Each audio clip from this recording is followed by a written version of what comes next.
Hey NFI and DOCC craftsmen, hopefully this video finds you well. This week is OSHA's Safe and Sound Week. This week recognizes the successes of workplace safety and health programs. Well, we've had a number of successes.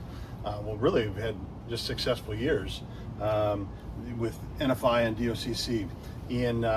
So far this year, right, 220 days about, right, that we've worked.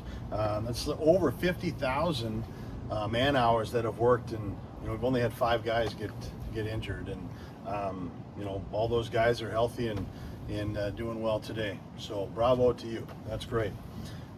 But I do want to say, we just got to stay diligent, right? We can't just rest on our laurels, as they say. But I think our most dangerous activities, is our material unloading, and then we've got some specialty cuts that we make with, to install our material.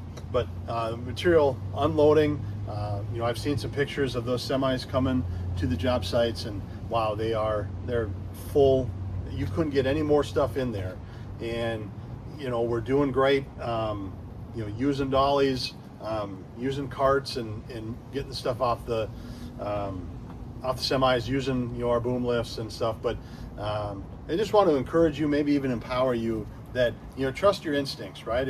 If the job if it's allocated that it's going to be 3 hours to unload that truck, and you think it's going to take 4 or 5, that is okay.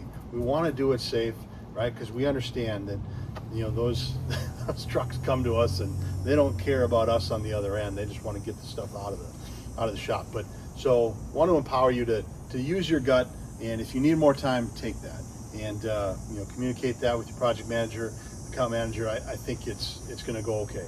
Certainly if there's issues, let me know. If we do have to make some of those specialty cuts, right, it is just imperative that you put those guards back on immediately, right? We're not walking away from the saw. If we're making those scribe cuts, we've got to, right, we're just kind of looking out for ourselves. We're doing it right, but the next guy that comes along and, I'm going to use this saw, and then we're in trouble, right? So immediately that's got to go back on, on those, after those cuts are done. We have a number of job sites, right? We're working from heights, and so whether we're on ladders, we're on our aerial lifts, just be cognizant. If you're in an aerial lift, have a spotter, right? Making sure that you're doing things right. Have the gate closed. You're using the ladder, you're facing the rungs as you go up. Making sure that 4 feet are on the ground, and we're just not running up and down the ladder, right? And so there are a number of things that we do that can kind of become a little bit routine, maybe even mundane, right? Even from job site to job site. But just slow down, and we're doing things right, doing things safely.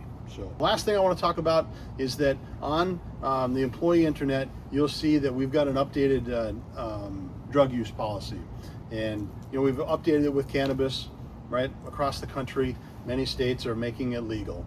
But we want to remind you that just like when you go out for lunch, you're not having a couple of beers at lunch and then coming back to the job site, right? On lunch or on your break, you're not using cannabis and then coming back to the job site, right? That's just, we've got to have your mind right, and so whether you're drinking or using cannabis, we can't be having that stuff on our job sites. But that's all I've got for this month. Thanks for what you do, and thanks for your professionalism, your craftsmanship, and just all around great people. See you later.